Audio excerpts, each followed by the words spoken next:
Medical advice, just nutritional conversation. Over the years, I've gone back and forth on the cases for AUD, or, the misuse of ethanol in drinking. I mean, there's so many roads people go down because of the various information received in the last, say, 100 years or so. The various ways mankind has tried to impede or maybe even eradicate alcohol use. The first is that it's a moral issue, right? That it's some sort of vice and indulgence and overindulgence that consumers and participants indeed had no self-control on. They're wicked, right? It was a sin. It's a stigma. When it arrived in the United States, there was the Temperance movement. It was a social movement promoting temperance or even complete abstinence from consuming any type of alcohol, right?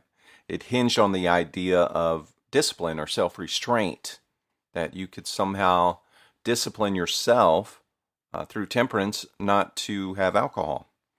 And really, the movement originated in the United States from the indigenous Indian population. It really appealed to the United States government to not allow trade that included alcohol to the Indians due to the degeneration of families and the resulting poverty in their community. So temperance, however, was not exclusive to the United States and was prevalent in many areas throughout the world as the movement grew. And of course, we all know about the failure of the laws and legislation of morality with the prohibition of alcohol, which made way for all types of crimes, right, across the nation. Outside of the fact that these laws didn't subdue alcohol consumption, the Great Depression demanded jobs, and liquor industry could provide much needed economic stimulation, right? So they kind of needed that business throughout the Great Depression to boost the economy. So we soon moved to heredity as the root cause of addiction, right? I glanced this one over as well. Could it be I was cursed from birth? I mean, after all, my mother, from all third-party accounts, I never knew her, was an addict. Although my father and his family never displayed any alcoholic tendencies, was there some sort of gene that was turned on and you could turn off, or what was that?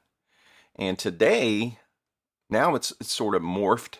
And now today, overindulgence in alcohol has evolved all the way from temperance, right? And as I say, it is what you do and what you don't do, to an eloquent anachronism called AUD, or alcohol use disorder.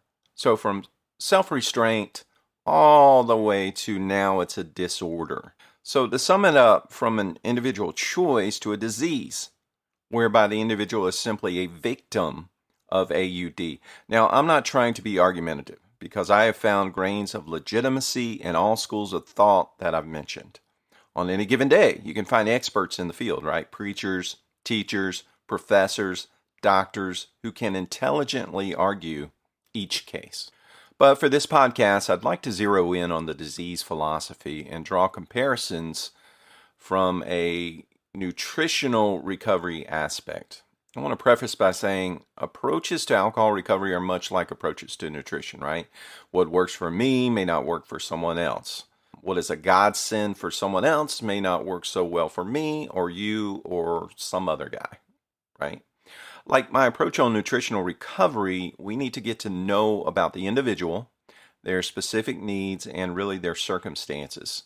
So while all the approaches to the reasons for it, be it sin, a personal choice, discipline, heredity, or AUD, a disease, one thing is constant: nutrition.